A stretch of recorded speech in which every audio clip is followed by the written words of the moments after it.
From Neural Newscast, this is Buzz, tracking what's trending and why it matters.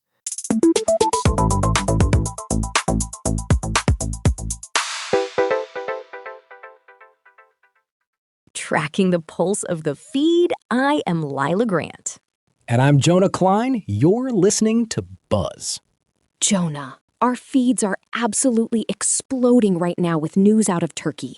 Within just 24 hours, President Erdogan basically hit the systemic reset button, and not in a way that is making markets feel safe. It is a massive crackdown, Leela. Journalist Ragıp Soylu posted the breakdown on X, and the stats are staggering. We are talking about a court sacking the main opposition leader, the central bank selling off $8 billion to stop market panics, and the sudden closure of Bilgi University right in the middle of a term. Closing a university mid-term is such a loud signal of authoritarianism. It has disrupted thousands of students. Plus, there is a new ban on municipalities forming their own companies. It feels like a total consolidation of power happening in real time, and the global observers on X are sounding every alarm bell they have. The economic intervention is what is really rattling the financial side of the internet. When you see a central bank dump $8 billion that quickly, you know the panic is deep.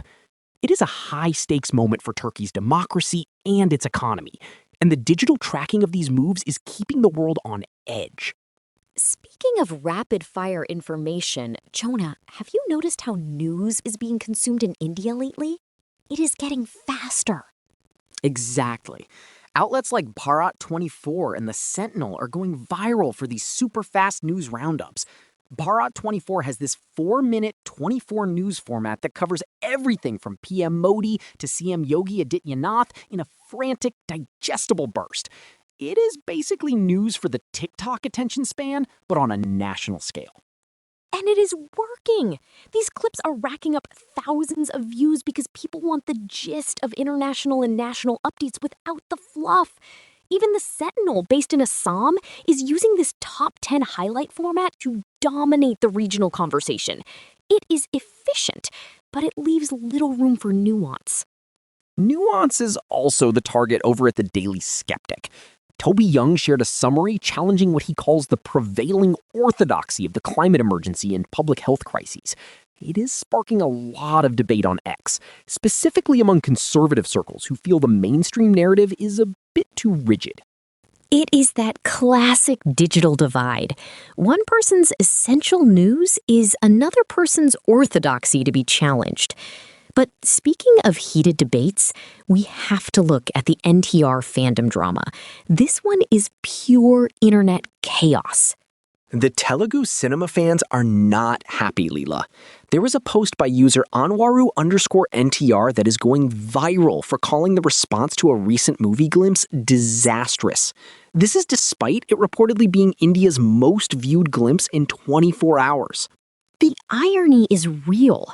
You have record-breaking numbers, but the hardcore fans are on X calling the reactions senseless and airy puka. It is that unique brand of fan toxicity where the numbers do not matter if the vibe of the reception does not match the fans' expectations. It is movie hype meeting digital frustration. It just goes to show that on the internet, you can have the most viewed video in the country and still have your own fans telling you the response was a disaster. There is just no winning with some of these subcultures, Leela. Whether it is political shifts in Turkey or movie glimpses in India, the speed of the feed never slows down. I am Lila Grant. And I am Jonah Klein. Visit buzz.neuralnewscast.com for more updates. This broadcast is for informational purposes only. The views expressed do not necessarily reflect the official policy or position of Neural Newscast. Neural Newscast is AI-assisted, human-reviewed. View our AI transparency policy at neuralnewscast.com. This has been Buzz on Neural Newscast, tracking what's trending and why it matters.